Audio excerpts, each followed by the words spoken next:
Back in the 1990s, I spent quite a bit of time digging into the British Ministry of Defence's declassified UFO files that were held at the Public Record Office. Today, it's called the National Archives. Back then, the UK didn't have a Freedom of Information Act of the type it has today. However, it did have, and still has, what is called the 30-year ruling.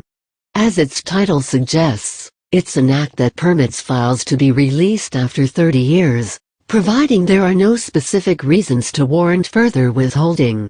I find it odd that so many people in the UFO disclosure movement made a lot of noise about the release of British government UFO files in the mid-2000s, but they seemed, and still seem, oblivious to the fact that, via the 30-year ruling, UFO files running from 300 to 400 pages in length were routinely released every year as far back as 1993. One of those files describes the intriguing case of a man named Max Barron. It's a case that resulted in the creation of an 11-page report on his UFO sighting of January 1965.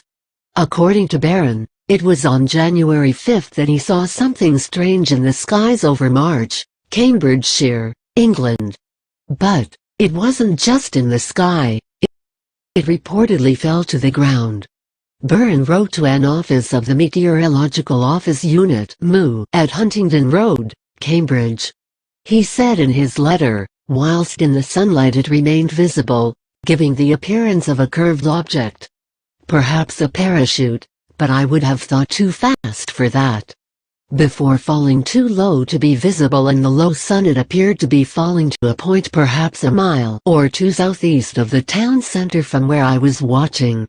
What could the object have been? What, indeed?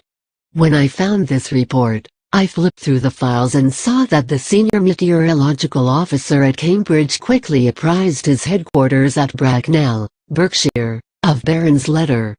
Recognizing this was probably a matter for the Ministry of Defense, Bracknell prepared a one-page memorandum for the attention of the MOD and which outlined the facts. The MOD swung into action. What's interesting, though, is that when I continued to read the file I could see that it was clearly missing some entries. For example, a handwritten note from the MOD revealed that the local police at March had looked into the matter. The note states, the police sent a car out to look for the object in the vicinity of the 16-foot range but without success. The relevant police report is missing from the MOD file, as is any data relative to the circumstances under which the police and the MOD liaised on this matter. There was also the significant fact that the MOD questioned personnel in the Royal Navy, the Ministry of Aviation, and various other military aviation bodies, in search for answers. It has to be noted, too, that much of that correspondence is also missing.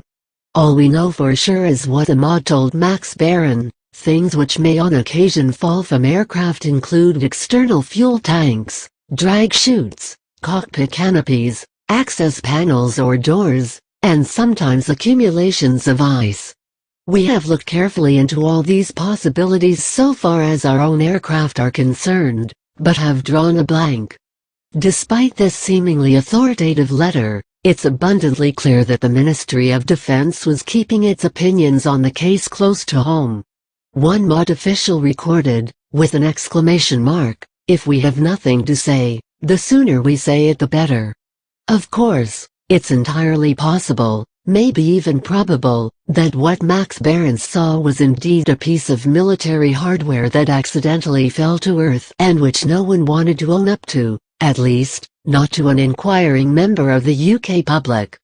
And maybe not even to the MOD, if it was something sensitive and of a need-to-know nature. Or, as Barron himself even suggested, it was perhaps a parachute. Half a century later, the trail has gone cold. Unless you know better,